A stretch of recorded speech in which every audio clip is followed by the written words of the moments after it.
In this video, I will show you how to number rows in the Microsoft Excel. So keep your cursor there, just type number 1,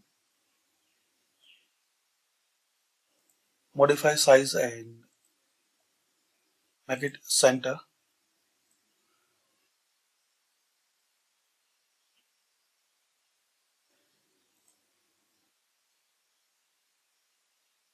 Now drag and drop,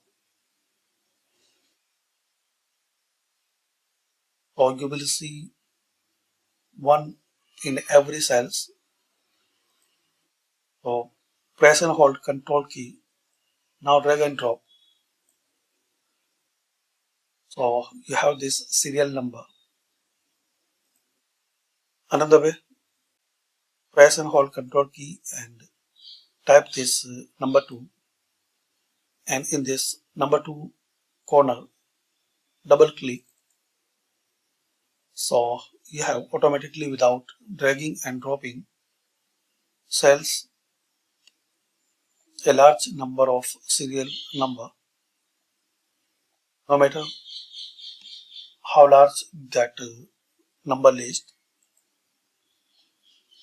So this is the way you can